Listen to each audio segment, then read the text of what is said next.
Kompromiss einzugehen, ist das Dümmste, was du machen kannst. Und ich möchte gerne Beziehungscoaches und weiss Gott was für Coaches, die sowieso weiss Gott schon, wie Sand an mir gibt, und das immer sagen, ja, Kompromisse muss man eingehen und im Alltag und bla bla bla. Und vor allem in einer Beziehung, aber das ist voll dumm. Zum Beispiel, ich hätte jetzt einen Freund. Ich will unbedingt shoppen und er findet shoppen voll blöd. Und er will unbedingt das FIFA-Game spielen und mit mir kannst du einfach nicht gamen. Und dann sagen viele, also machen wir einen Kompromiss. Du kannst mit mir zusammen shoppen und dafür tue ich dann mit dir FIFA gamen. Das ist für viele dann so der einfachste Weg. Aber, wenn wir ehrlich sind, dann kommt er mit mir shoppen und das schiesst ihn an. Und ich gehe mit ihm FIFA spielen und ich kann es erstens nicht und zweitens finde ich es auch doof. Und dann ist schlussendlich immer eine Person gleich nicht glücklich. Obviously nicht. Kannst ja nicht sein, weil ich und FIFA, das funktioniert einfach nicht.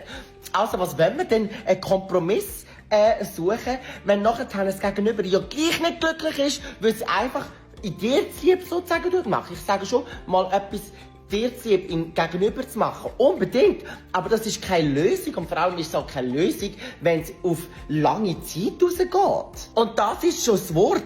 Ich will keinen Kompromiss eingehen und ich will auch gar keinen Kompromiss finden. Ich brauche eine Lösung. Typen hassen shoppen zu gehen mit den Freundinnen. Ja, was will ich meinen Typ dazu zwingen, dass er mit mir shoppen, wenn er es doof findet? Dann macht er ja mir sogar noch mein eigenes Shopping-Erlebnis kaputt. Und dann haben wir schlussendlich noch Krach. Also wenn es ihn ankackt, mich zu beraten, dann lass mich alleine gehen. Dann bin ich sogar glücklicher. Oder mit einer Kollegin, whatever. Und dann, am Schluss, wenn ich heimkomme, zeige ich dir, was ich gekauft habe.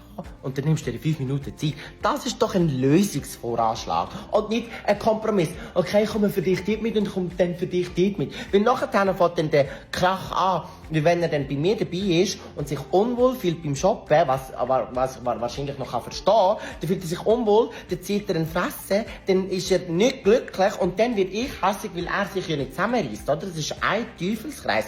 Das mit dem Kompromiss funktioniert nicht. Überall. Also bitte, hört auf mit so blöden Kompromissvorschlägen und weiss Gott was, so Kack-Coaches, tun gescheiter helfen, wie ich eine Lösung finde. Ich habe auch beim Job, was bringt dir ein Kompromiss, wenn denn du gleich nicht glücklich bist? Dann machst du nur die Faust im Sack rein, bis du irgendwann explodierst. Meine Meinung, das sind ja alle auf kurzen Beinen. Darum gescheiter eine richtige Lösung finden. Du musst halt länger diskutieren. Meine Beispiele sind jetzt sehr kurz und sehr einfach gewesen, dass ihr es versteht.